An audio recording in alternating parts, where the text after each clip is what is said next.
திருச்சி மாவட்டம் வாத்தலை அருகே சாலையில் சென்று கொண்டிருந்த கார் திடீரென தீப்பற்றி எரிந்ததால் பரபரப்பு ஏற்பட்டது. கூடுதல் விவரங்களை செய்தியாளர் வினோத் வழங்க கேட்போம். வினோத், வணக்கம். இப்ப என்ன நிலவரம்? கார்ல இருந்தவங்களுடைய நிலை என்ன? விவரங்கள். தருமபுரி மாவட்டத்தைச் சேர்ந்த அப்துல் காதர் என்பவர் தனது மனைவி சபிதாவுடன் ராமநாதபுரம் மாவட்டத்திற்கு செல்வதற்காக காரில் புறப்பட்டு வந்து கொண்டிருந்தார். திருச்சி மாவட்டம் வாத்தலை அருகே மஞ்சக்கோரை என்ற இடத்தில் கார் வந்து கொண்டிருந்த போது திடீரென கார் என்ஜினில் இருந்து புகை மூட்டம் கிளம்பியிருக்கிறது. இதனை பார்த்த அப்துல் காதர் பதற்றத்தில் திடீரென காரை பிரேக் பிடித்துள்ளார். இதனால் கார் தாறுமாறாக ஓடி சாலையின் ஓரத்தில் நல்வாய்ப்பாக நின்றுள்ளது. காரை சட்டென பிரேக் பிடித்ததால் ஏற்பட்ட இடர்பாடுகளில் சிக்கிய கணவன் மனைவி இருவரும் சிறிய காயங்களுடன் காரில் இருந்து வெளியேறி அதிர்ஷ்டவசமாக உயிர் தப்பினர்.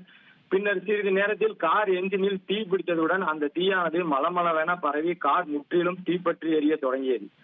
இது குறித்து தகவல் அறிந்த தீயணைப்புத் துறையினர் சம்பவ இடத்திற்கு விரைந்து வந்து கார் மீது தண்ணீரை பீச்சி அடித்து தீயை கட்டுக்குள் கொண்டு வர முயற்சி செய்தனர். ஆனால் காரில் பெட்ரோல் டேங்க் முழுமையாக நிரப்பப்பட்டிருந்ததால் தீயை கட்டுக்குள் கொண்டு வருவதில் தீயணைப்புத் துறையினர் பெரும் சிரமம் அடைந்தனர். தொடர்ந்து நீண்ட நேர போராட்டத்திற்கு பின்னர் தீயணைப்புத் துறையினர் தண்ணீரை பீச்சி அடித்து தீயை அணைத்தனர். இருப்பினும் இந்த சம்பவத்தில் கார் முற்றிலும் எரிந்து தீக்கு இரையானது. திடீரென கார் தீப்பிடித்து இருந்த இந்த சம்பவத்தால் அப்பகுதியில் பெரும் பரபரப்பு ஏற்பட்டது.